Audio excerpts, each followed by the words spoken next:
Magandang araw. Ako po si Mark Lester Liragat. Ito po ang aking daily devotion ngayong March 3. Breaking Free from the Cycle of Sin. Othniel na tatalakay po ni Pastor Russell Ocampo sa 365 Daily Devotions. At ang Bible verse po yung araw ay galing sa Judges chapter 3. Sabi po ay, the Israelites did evil in the eyes of the Lord. They forgot the Lord their God and served the Baals and the Asherahs.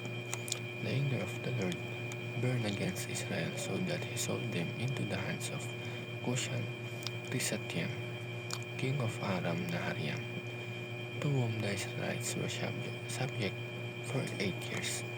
But when they cried out of the Lord, he raised up from them a deliverer, Othniel, son of Kenaz, Caleb's younger brother, who saved them. The Spirit of the Lord came on him, so that he became Israel's judge and went to war. The Lord gave Cushan-Rishathaim, king of Aram, into the hands of Othniel, who overpowered him.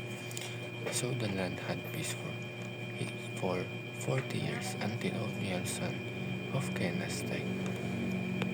Pagkatapos ng panahon ni Joshua, nagsimula ang isang paulit-ulit na cycle sa Israel. Sumasamba sila sa Diyos, pinagpapala sila, nagiging komportable, nakalimot sa Diyos, nagkakasala, napapahamak, nagsisisi, at saka sila inililigtas ng Diyos. Ito ang cycle ng Judges.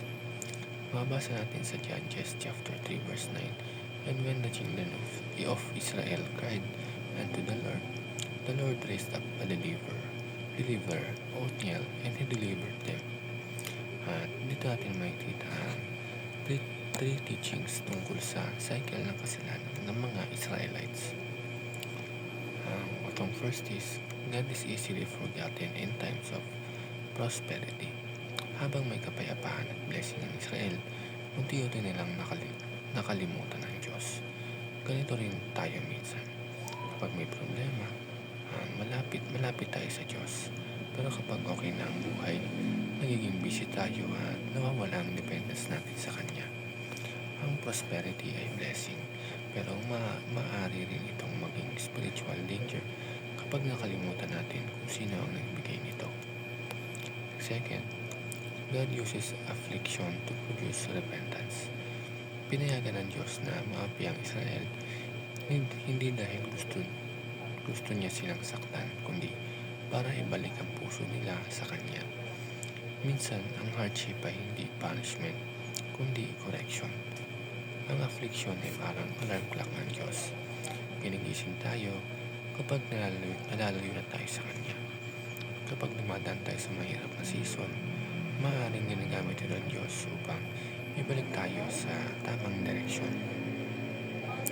Ang last, God rescues His people through a deliverer. Nung sumigaw ang Israel sa Diyos, hindi siya nagdalawang isip na magpadala ng tagapagligtas. Si Othniel. Ito ang puso ng Diyos, handang magligtas kapag tayo ay lumalapit sa Kanya. At si Othniel ay larawan ng mas dakilang deliverer, si Jesus Christ, na dumating upang iligtas tayo, hindi lang sa oppression, kundi sa kasalanan mismo. Hindi tayo makakalaya sa sarili nating lakas. Kailangan natin ng tagapagligtas. Yun lang.